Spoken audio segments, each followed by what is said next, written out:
Warning. The following video contains strong language that some viewers may find offensive or disturbing. People of Reddit who knew celebrities before they were famous. How different do they act now? My grandpa, Rip, owned a grocery store in Miami in the late 70s.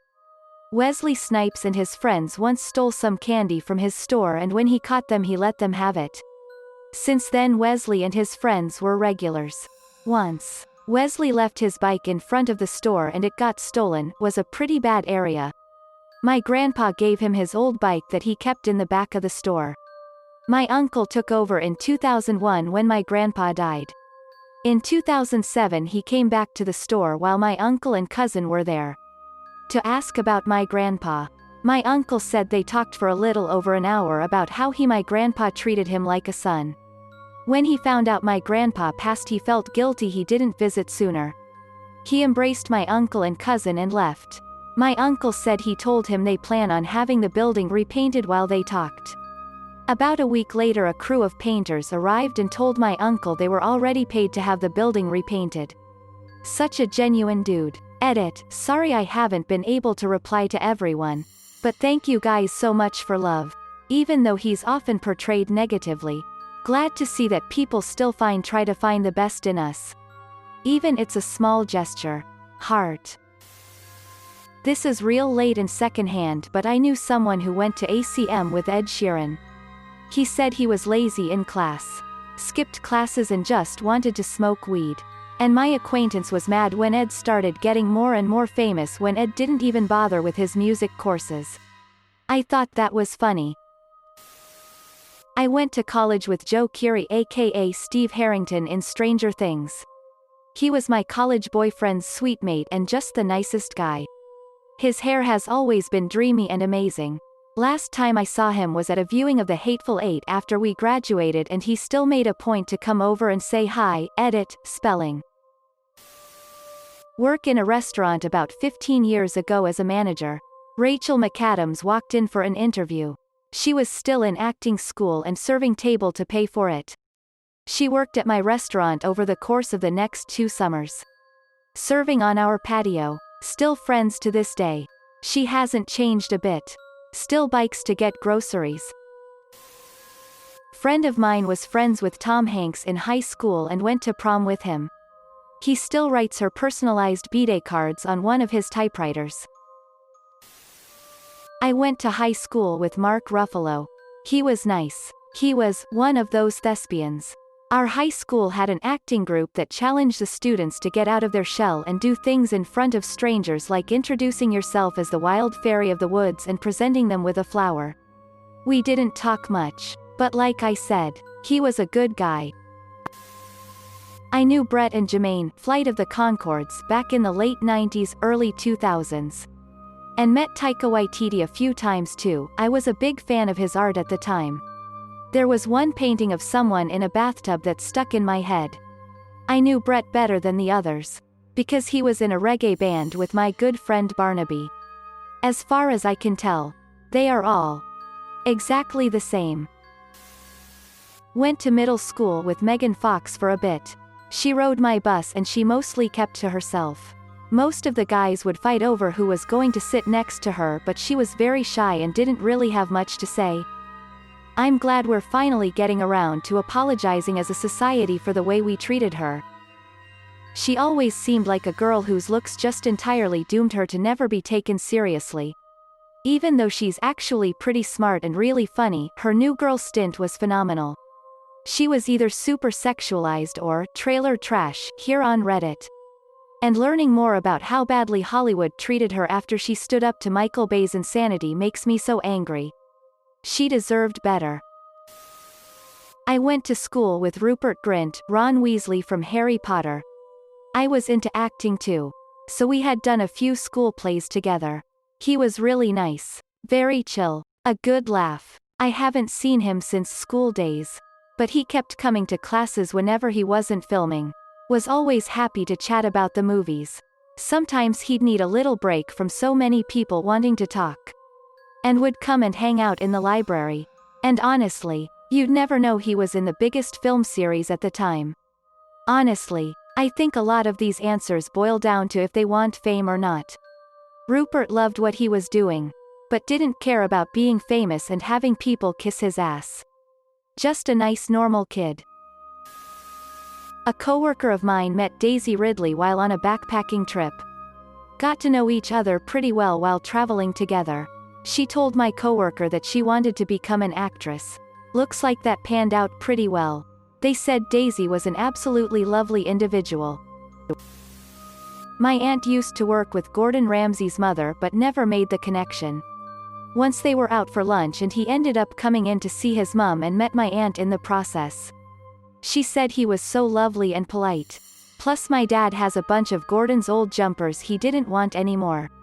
Not signed or anything like that. It's just a fun family story now. My grandmother and mum were really good friends with George Michael and Andrew Ridgeley from Wham. They got invited to concerts and got to sit in special seats, etc. And a few years ago me and my family stayed with Andrew Ridgeley in his guest house in Cornwall for a weekend. But they seemed to me like they stayed really nice to my grandparents and mum. And Andrew Ridgeley was very kind to my family when we met him. My mama's friends with Johnny Knoxville's cousin. She met him once and had no idea who he was. She said he was nice and funny as all hell. She didn't realize until years later she'd even met him until I showed her one of his movies. From what I gather he's a normal dude and pretty hilarious. I knew Robert Pattinson about 15 years ago. Nice guy. Friendly. A lot of fun to be with. He lived by himself in the center of Soho, London, in a tiny one-bed flat that I think he felt like the romantic vision of a starving artist. Or at least wanted to. He had a weird side. He'd say random, violent, depraved things. He was obsessed with Jack Nicholson. He never really gave a fuck. He had confidence and he was always himself. And he knew he could be deliberately contradictory and he used that as a personality trope. But he was a good guy. And I get the impression he's very comfortable with himself now that he has developed his career. That he acts very well. And that he can pick and choose his roles based upon what he wants to do and who he wants to work with. Twilight for him was always a means to an end. And I think he worked it very much to his benefit. And didn't compromise himself. Bruno Mars's mom was a bartender at a local karaoke dive bar that I was a regular at. At the time, his biggest hit was the hook for Billionaire by Travie McCoy. Anyway, she was selling tickets for an upcoming concert he was having and she asked our table if we wanted to buy some. My friend declined and she exclaimed, "Why not? He's my son." I ended up getting a couple of tickets despite not knowing any of Bruno Mars's songs. It turned out to be one of the best concerts I've ever been to. The guy knows how to put on a good live show. The tickets were only $40 each, I think. His opening act was a local group of large Polynesian men singing Motown who went by the name Nation 9. They were pretty good too. The next time he was in town for a concert, he had blown up and the tickets were going for $400. I would have loved to see him again. But not at that price. His mom was really nice. Down to earth. And a pretty good singer herself. Rip Bernie. At least she lived long enough to see her son's success. I live in the town where Dolly Parton grew up. And practically everyone above the age of 50 who grew up here claims to either be a distant relative of Dolly's. Or they claim to know her in some way. Everyone has their story of the time they met Dolly. It's pretty obvious. But regardless of who you talk to, Dolly has always been sweet and generous. But everything has simply grown exponentially due to her fame. Examples are the millions of books she gives out for free to children around the globe each month. Or how she gave out $10,000 cash to many of my close friends after their houses burned in a fire a couple years back. Thousands of people are employed here and work for one of the businesses she owns. And it's a tad strange to see when you walk in. But the birthing center at the local hospital is funded by and named after her. I honestly can't think of one person I know who doesn't like her. Dolly's heart has only gotten bigger because of fame. My coworker's dad grew up with Queen Latifah in North Jersey. His whole family loves her because they were about to lose their house. So she paid it off for them. They've never said a bad thing about her. Queen Latifah, if this gets back to you, thanks for what you did for your friends in NJ. Phil's a really cool guy. Closing parenthesis. My mom used to ride the bus to work in downtown Cleveland with Steve Harvey's first wife. Apparently she supported him while he was trying to get his career started. And then basically as soon as he got successful he divorced her for a younger woman. My mom always hated him because she felt that he treated his first wife like shit and always yells "bastard" at the TV when he pops up. Edit, thanks for the gold. I told my mom that the internet likes her and hates Steve Harvey. So you've made her day. My brother used to play basketball with a bunch of people in high school. Among those who would sometimes join in was Pete Davidson. My brother said he got ripped on a ton and no one really liked him. But that might just be because he wasn't great at basketball. My dad went to school with Steve Irwin. Reckons he was exactly the same as a young fella.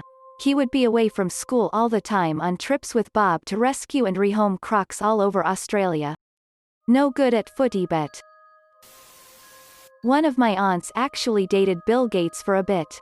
I believe a few years before things took off for him.